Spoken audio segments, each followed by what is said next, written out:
Hello to you, my fellow Dark Ones. How are you guys doing today? How's life? Normally I would welcome you to another episode of Nano's Teeth Nagging Horses, but technically speaking this is not an episode, because as I have already mentioned in the previous episode, I have added a few mods. So we do have thermal foundation, thermal dynamics, and thermal expansion. It's kind of a package. You can't make a duct if you don't have tin. And if you have tin and you don't have machines to process it, well, you still cannot have the ducts. But there is a catch, there are no thermal series ores in our world, because I did set their values to 0. And the only way that we are getting resources from thermal expansion is sieving. And it kind of works fine because you get shiny ingot. Also, I have made sure that all the ore dictionaries are unified, so we're no longer getting like 50 different types of aluminium. It's just aluminium. And I have also made sure that we are not cheating with nickel. You know, the ferrous ingot that we have from thermal foundation is not the one that we have from HBM mod. Everything took a very long time to configure and I had to make like 50 different backups. And as a result, I also had to prune our world again. So yeah, the map shows explore territory, but it's not. However, in between the episodes, I have removed all the redundant machines and I made extra niobium batteries. I literally just installed them, so yeah.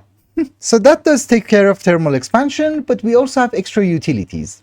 Most of the things are disabled, because I did have an intention behind adding every single mod, so we're not really going to imbalance the mod pack. And my intentions are noble, lag purposes. FPS is terrifying. Also from these trees, you might notice we have Mine Factory reloaded as well. Is it reloaded? Yeah, okay.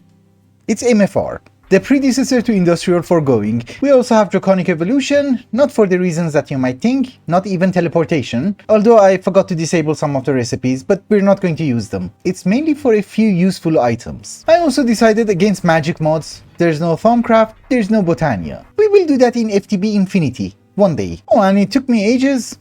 I found the trash can button, because if you have a magnet, it's very difficult to get rid of items. I do understand I'm mumbling a lot, so let's get to work. Alright ladies and gentlemen, I got to work. We have a small expansion to our base for thermal expansion. Nothing is super automated, it's just a set of magma crucibles, cyclic assemblers in order to make different dusts like lumium and inderium and signalum, and over here we have some fluid transposers so that we can make actual ducts. And sometimes they disappear.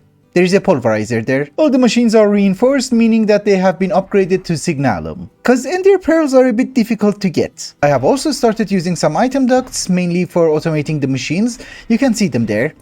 It's for the input and output chest. Does make things a lot easier. Because if you have items on conveyor belts, they do cause lag. So my sieving area is actually one of the worst areas ever. I don't know if it's the shaders or the mod itself, but it doesn't really do well with entities. Another machine that I want to fix is the cobblestone generator. So as I have already mentioned, I'm using open blocks block breakers. That's not really good. So with extra utilities, one of the things that we can do is that we can have a cobblestone like so, lava, and water on the other side, right? Then we can put a transfer node on top like so.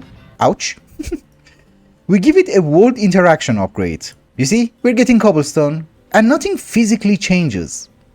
We can even give it a stack upgrade and some speed upgrades. Maybe you need more stack upgrades. I forgot how these things work. Yeah, you need more stack upgrades. Okay, let me get them. Honestly, we don't really want it to work that fast. We need half a stack in every 16 seconds. I think the speed that we had was already enough. Yeah, that's fine. More than fine. So using some transfer pipes, we can hook it up to our drawer. We're getting cobblestone. And we might as well remove anything from applied energy sticks here. We have item ducts. You know, already I think the FPS here is better. I also have a general question about the ammo press. Can you use a crate for it so that you can have a buffer? I mean, will it automatically make me the bullets? Oh yeah, it does. That's going to be easy then. Because as you guys remember, we do have 2 extra Chekhov's guns and we really want them to work. And obviously in order for them to work, we need ammo. So most of the times I'm attacked from here. Another path that the Glyphids are using is here.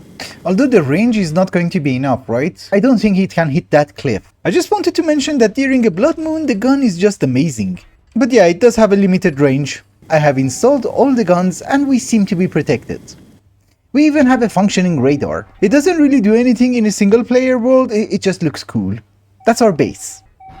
It also makes weird noises. So what is the plan? Well, next episode what is going to happen is that we are going to make our first nuclear reactor, which is called Zirnox. Hopefully that is going to provide us with something called Technetium 99, and hopefully that is going to give us Technetium steel. And that's going to unlock us storage components from applied energy sticks. You know, to be honest with you, there is a whole nother world after it. So Zirnox does require a few things. One of them is, of course, carbon dioxide. Carbon dioxide is not something super complicated, we just need some natural gas. This is also kind of great because it makes our system work again. So natural gas goes inside a chemical plant and instead we get carbon dioxide. Of course this is going to be a very temporary setup because I don't know where the reactor area is going to be, but there you go.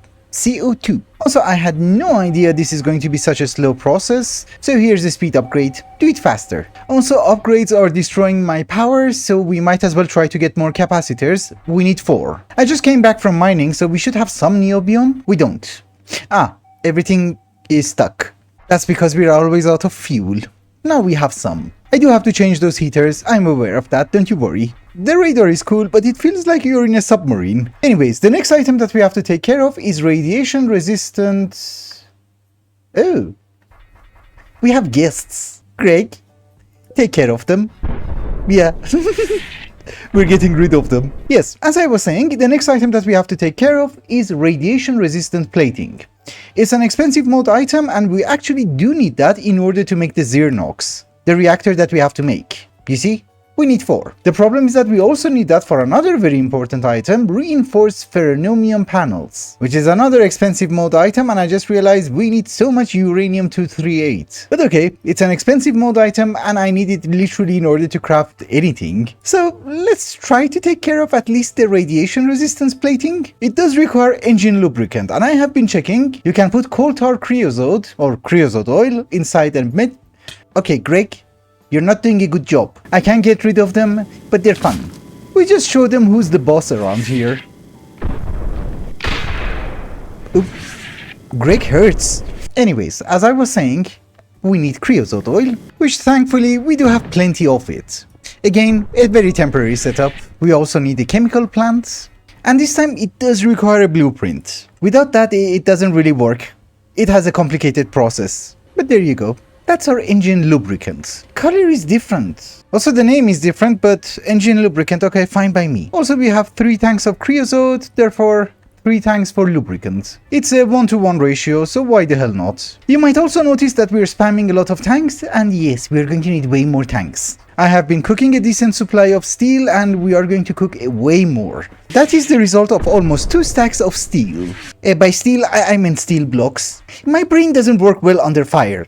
Not that it works under normal conditions. But yeah, what we want is bolted steel plating. So there you go, we craft as much as we can.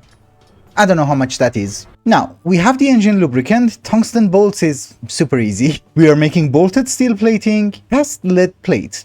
Not a big deal, but we might need lead. But boron. Well, let's take 2 stacks of lead blocks. Also 2 more stacks of steel. Because we are making casts, why not? Now, how do we make boron? I'm assuming we are getting it from tiny piles. Centrifuging rare earth. Coal ash. I can live with that. Oh, we actually have some coal ash, but we have 1 ash pit, and here's a bunch more. So the way that I understood the recipe, we have to put the ash pit under the heater, right? So, like so? Yeah, coal ash, perfect. Then we just have to centrifuge it, we get more boron, dust is not important, and we get coal powder. I like byproducts. Let's make the casts. And also, let's import that ash back into a crate. Does it work? Yes. So we don't have to see it again. We just cover everything.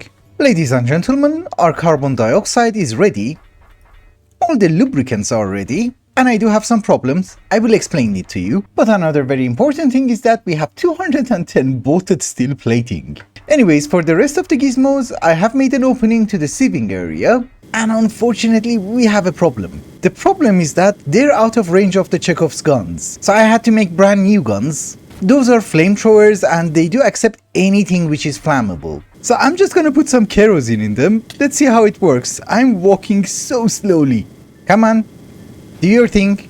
Oh, you have to set it to kerosene. Kerosene is acceptable. Let's hope I don't die. Change the fluid. Thank you. That's way better. And they do have a decent range. Now I think we can work. Ladies and gentlemen, there's a bit of a change of plans. I just spent like 4 hours in a creative world and watching like 10 different tutorials. And today, we're going to make a reactor, cause it takes ages to process something. Oh, and by the way, I just remembered, we were making engine lubricant up here, and it was through the complicated process. But I guess it's okay, we have some reserve. So, in order to make the reactor, we're going to need some asphalt. It's a very stupid thing to say, and I do understand that, but the thing is, we're going to make the reactor a bit far away from our base, just in case of a meltdown. And if you guys remember, we already have a structure over here next to our oil refinery, which we held the turbine originally. And if we want to go there back and forth all the time, we need a faster method of transportation, which is going to be asphalt. I added thermal expansion, there are viaducts, but I don't have a mob farm yet. Also, I have done some testing and it seems asphalt is best if you walk really straight. This is why we need a tunnel. And also this is why it's 5 wide. But look, you walk way faster on it. Anyways, let me try to prepare the asphalt road. I'll be right back.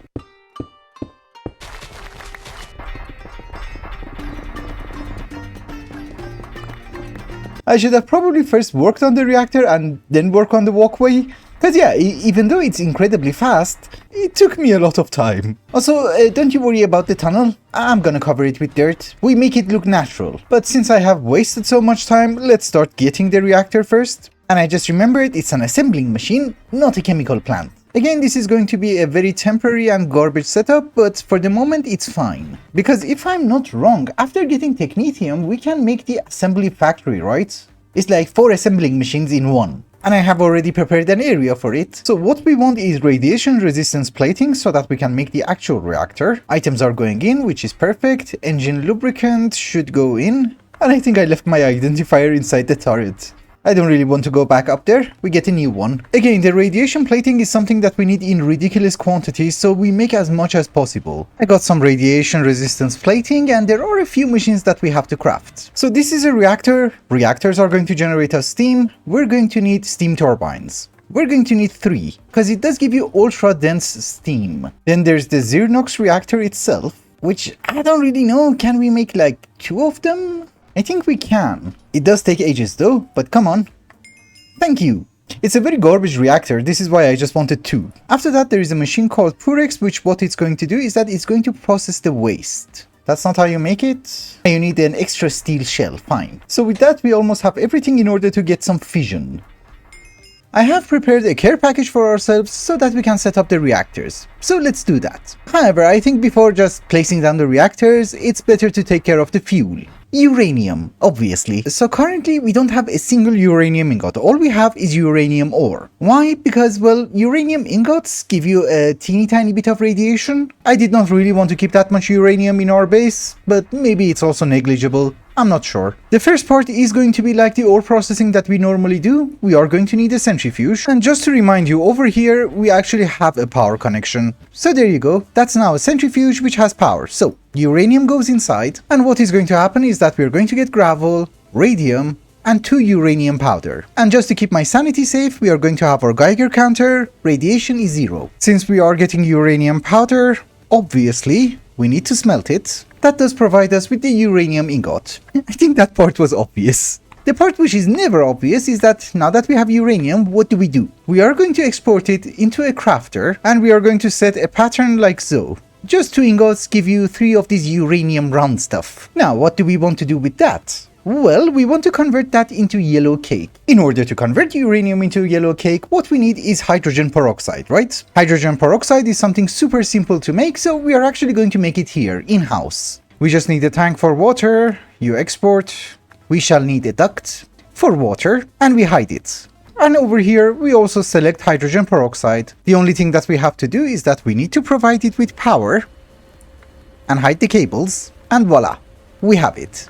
Hydrogen peroxide goes into another chemical reactor, and I do understand the cable link down here is a mess. That together with our uranium and a teeny tiny bit of sulfur is going to give us uranium yellow cake. Now we take that and then we try to make uranium hexafluoride and we get our sulfur back. It's like mechanism but machines look cooler. I gave it some fluoride, that is uranium hexafluoride, and we got our sulfur back, which I think we can just put it on a loop. I don't know, you go back. Yeah. So now that we have the uranium hexafluoride, what do? Good question, I'm not sure. Okay, I remembered. And if you look at the recipe, it does tell you that in order to get the fuel that I want, which is nugget of uranium fuel, you need 2 gas centrifuges. It's not a multi-block, it's just a single block machine, and I think you have to face it somehow. That side should face here. The other way. Yeah, it took me a while to understand how everything works, but you see this pipe. So both of them should face that way. Anyways, both of the centrifuges are going to give us uranium-238 and the nugget of uranium fuel. So why did I choose uranium fuel? That's a good question. If you make Zirnox uranium fuel rod with it, you can decay it. Obviously it will be depleted, then you cool it down and you get Technetium 99. That's what we want in order to make technetium steel. I'm not exactly sure, but I think fluorite and sulfur go on a loop. And the reason that we don't have enough fluorite in the system is that it takes a very long time for the gas centrifuges to work. That's the fuel line, I suppose. Let's cover it. Nice. It's covered. The only change I made is that I put a cyclic assembler over here instead of the crafter. The other one was not working at all times. Anyways, I think it's time for the reactors. Zirnox. So as I have already mentioned, we are going to have 2 of them. They are going to need a bunch of items. One of them is of course water, and the other one is carbon dioxide. And if we look at the GUI of the reactors, we are going to get super dense steam. So an output for them as well. Also, these reactors are kind of amazing, kind of garbage. The reason that I'm calling it amazing is that it's not modular. You just place down a machine and you don't have to get creative. You burn the fuel, you deplete the fuel, you get the byproducts, which are normally better fuels. The reason they are garbage is that the amount of power that they make is negligible. But first things first, let's go to a creative world. And welcome to a creative world. And trust me, everything went well here, because I made diamonds.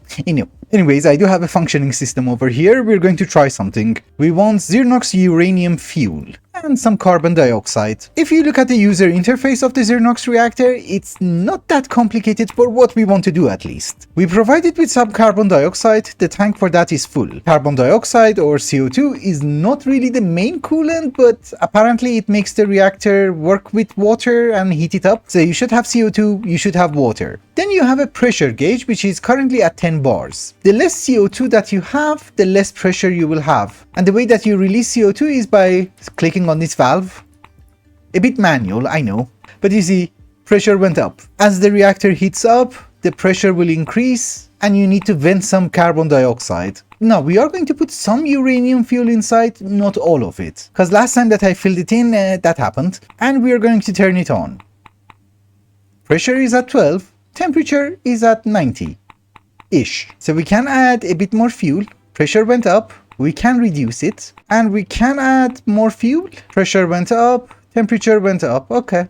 And they are being depleted. So we can reduce the pressure and add more fuel. Maybe a bit more. And maybe a bit more. To be honest with you, I think that's safe. Okay. We go with this.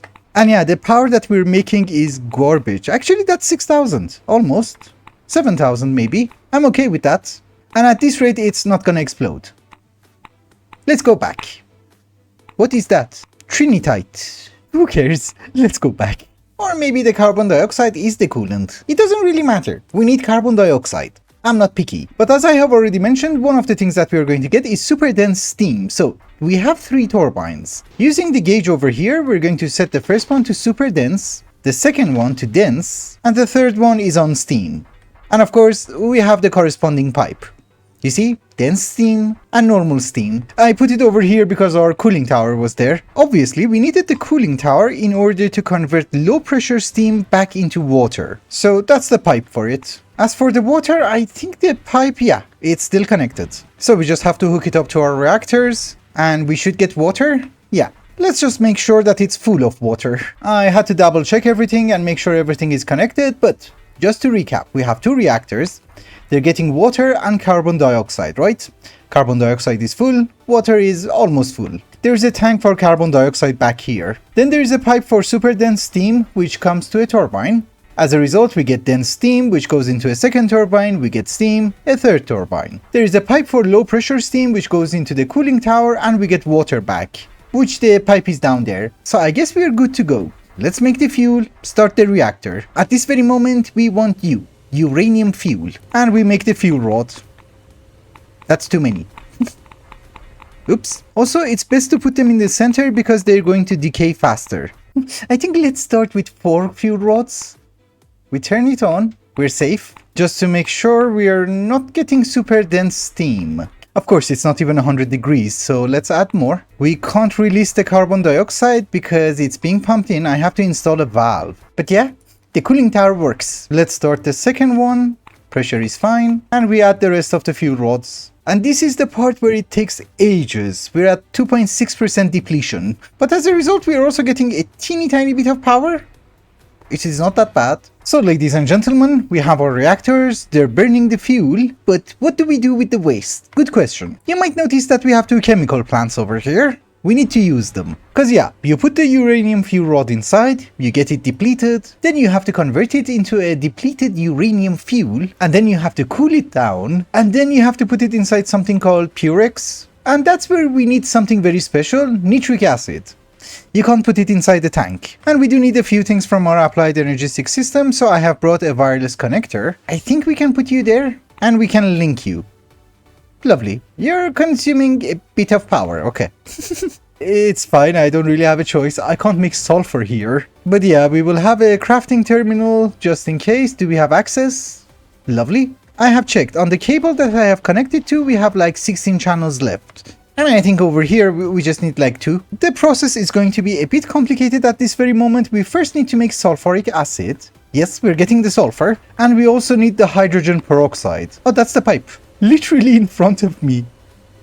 That never happens, ever. Literally where I wanted it to be. We also need some water.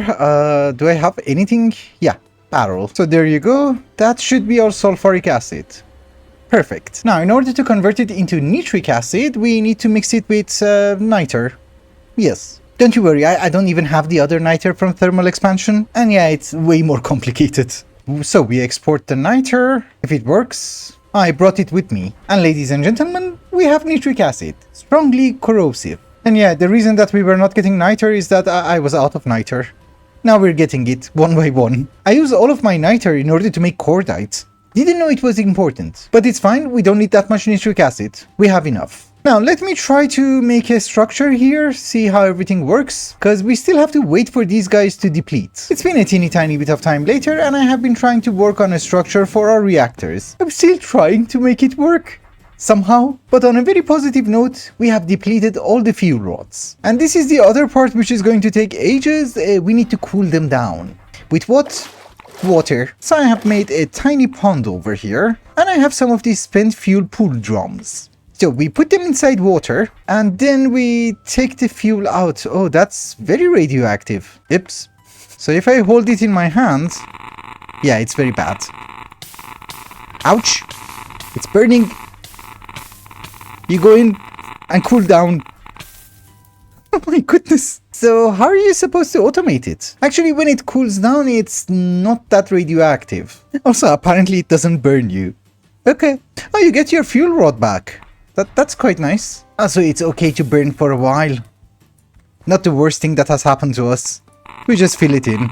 Oh, one is ready. I thought this is going to take ages. I have to hurry up then. And also, maybe I should decontaminate myself. A bit. Much better. Oh my goodness, it's a blood moon. I hate my life. I don't have holes. I do have holes. See you in the morning, I guess. I have literally nothing to do. I'm locked here. The stupid blood moon is over and we have some depleted uranium fuel, which have been cooled down. We put them inside the Purex and wait. And that, ladies and gentlemen, is finally my Technetium 99. 1 nugget. But actually, 1 nugget is not that bad because I think 1 nugget gives you 1 ingot of technetium steel. Yeah, the problem is that what do we do with the rest of the garbage? Plutonium, reactor grade plutonium. There's a difference? Well, at least we know we can put it inside an RBMK reactor. But that's it, we just got 15 nuggets. My fellow lords and ladies of darkness, I have been working on the building. So far, it's, I think, done. Looks incredibly garbage, I do agree, but it's supposed to just house the reactors. Anyways, talking about the reactors, I have been running them 2 more times. This is the 2nd time, and we're almost done. And yeah, we have 37 Technetium 99. I also actually realized you can make nuclear waste batteries. Self-charging. It's like RTG, I think. You know, the one from the mod whose name I shall not mention. Anywho, you might notice that the FPS here is just garbage. Really garbage. That's because we're like very close to Point Nemo. I do have to disable Point Nemo, and if I disable it, then we don't have power. Because I think like 50% or 60% of my entire power supply comes from Point Nemo. Don't think I even have enough power to run another reactor so that we can use steam in order to make power. And I also want to do some auto mining and ore processing, and that also requires a tremendous amount of power. So I have been thinking, I have prepared this flat area like 2 or 3 episodes ago, but I never used it. It does have a power connection, and if you look closely, there's my bed. So I think what is going to happen is that next episode, we are going to try and have a few combustion engines and make biofuel. The setup that we have over here can stay here because I wanted it for the coal byproducts, but all the farms and etc. will be deployed here. Also, are we done? Not yet. You know, these blood moons are very irritating. There was another blood moon, so I had to stay indoors for like 10 minutes. But yeah, if we want another expansion to our base, we need a brand new road. Yeah, I should have added Botania. Removing grass here is just painful. I think in the recent version, the construction wand actually does replace grass, but we're in 1.7. So yeah, things are weird. Anywho, I'm just waiting for the nuclear waste to cool down. Then we will go back to the base and get some technetium. I'm not going to finish the entire road today, we're out of resources. So far, we have 48 technetium nuggets. Thank you. That should give us 48 technetium steel ingots. Whenever I'm using the foundry down there, under the mountain, we get glyphids. Unfortunately, it's getting a bit out of control, so let's try to fix it. Yeah, the second gun is rotating. Nice. We stand back. Come on. That does hurt.